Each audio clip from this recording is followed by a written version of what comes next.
Welcome back to Manpractice, and I'm your host, Vincik. Thanks for joining me today. Today I want to talk a little bit about who I am as a human, why I'm doing this, some of the things that I feel like qualify me to do this, so that you have a little bit of background on who you're listening to if you're going to be investing your time, as well as the direction this is all headed. So, realistically for me, this started about 5 years ago when I felt like my manhood, my masculinity was called into question. There was a woman I was dating, and she threatened to break up with me basically because of things were not that exciting in the bedroom. And at that point in time, it felt like straight up manhood, masculinity being called into question here. Like I am getting called on the carpet. And I didn't have an answer. And I started asking myself, what does it mean to be a man? What does it mean to be masculine?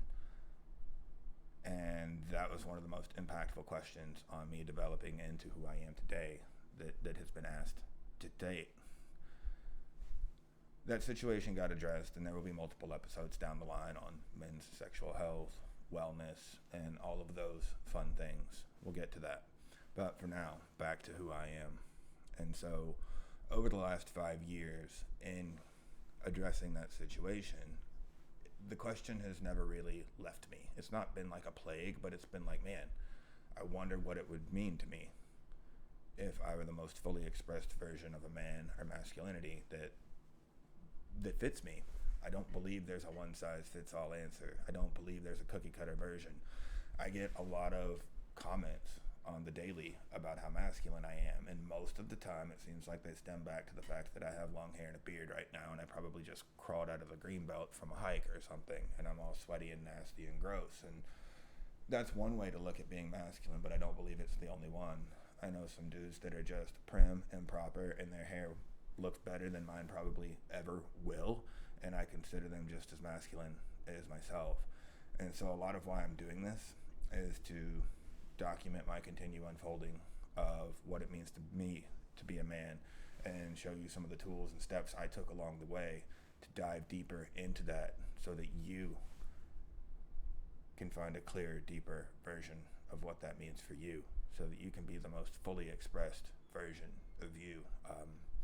As I go around and talk to other men, like these are common questions that seem to come up across the board, and so it's clear to me that this needs to be talked about on a more consistent basis to essentially maybe what I would consider up-level all of us and be better versions of ourselves, have better understandings of ourselves.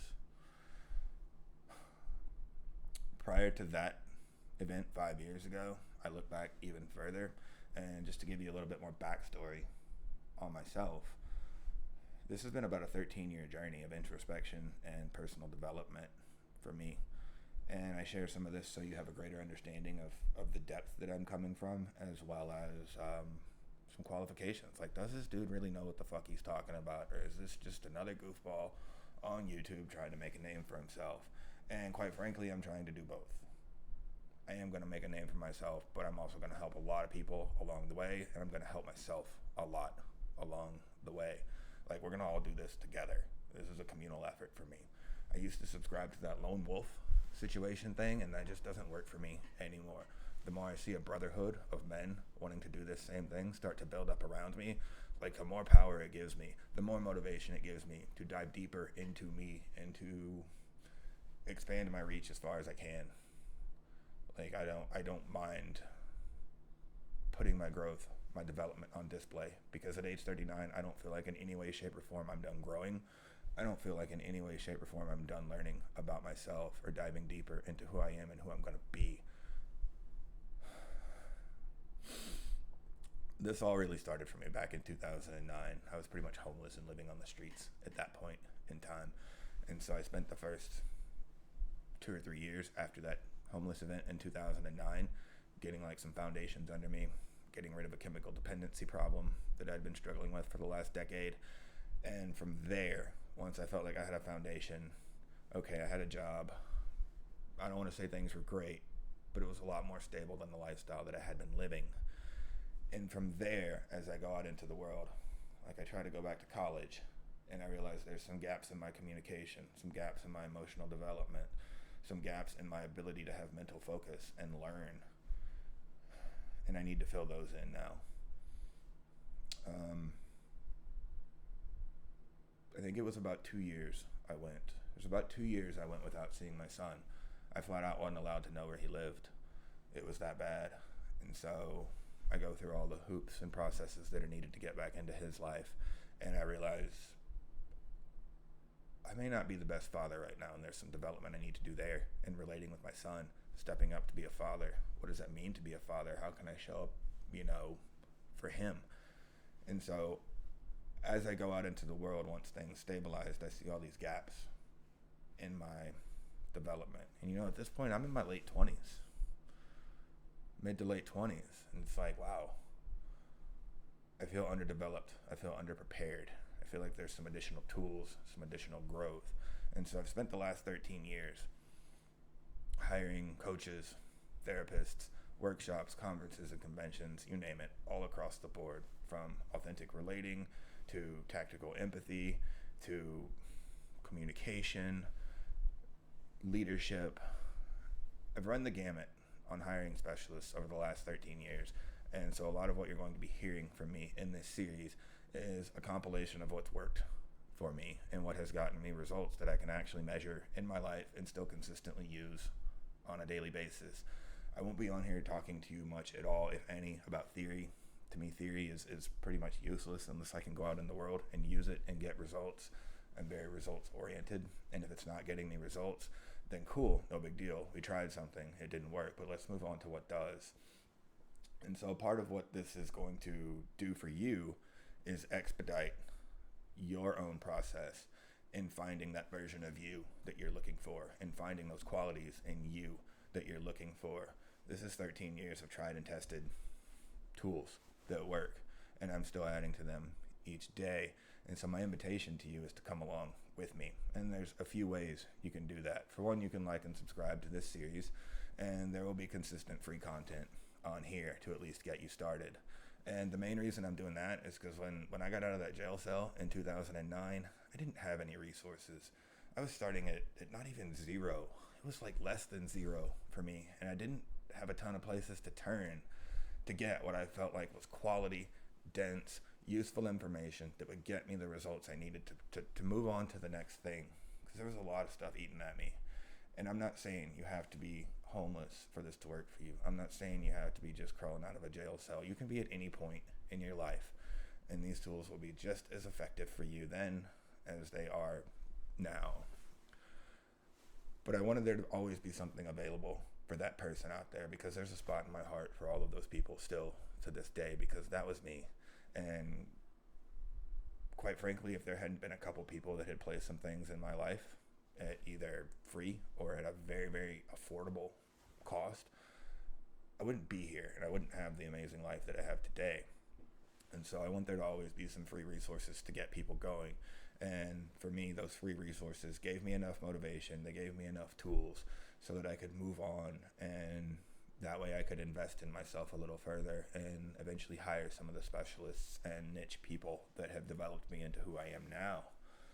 But there's other reasons for this too, and it's, right now Manpractice has just been an in-person meeting right here in South Austin, and to me this needs to be available on a wider scale than that. And so that's the goal with this, and bringing it online, bringing up some virtual situations like the YouTube series. There's Facebook groups coming that I'm ironing out here in the very near future, as well as there's a lot of things on the horizon that I'm so excited to talk about clearly. But if you want to get involved right here, right now, you can follow this series. If you want to come hang out with us in person, hang out is a horrible word to use because we're not just hanging out. There is some hanging out, but we're also putting in some work, and we're also having some fun, and we're playing. It's not just about work for us. We play too. But if you do want to get involved and you want to come check us out in person, you can either hit me up on the channel here, or you can shoot an email to info@manpractice.com. I'll put all this info in the description.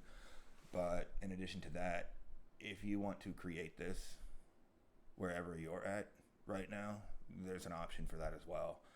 And that's the last reason why I did this, is over the last 13 years, conferences, conventions, workshops, all the things I've been involved in, none of them felt like the thing that I actually wanted. They felt like they filled in gaps here, pieces there, but it wasn't the thing that I was looking for.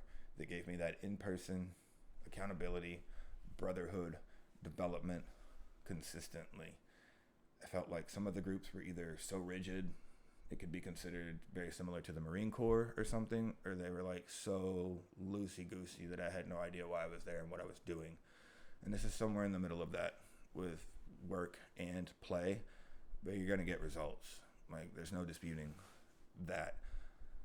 But I mainly built this because I could not find exactly what I was looking for. And when I can't find what I'm looking for at this point in my life, if I've got the resources, if I've got the know-how, I will figure it out and I will build it myself.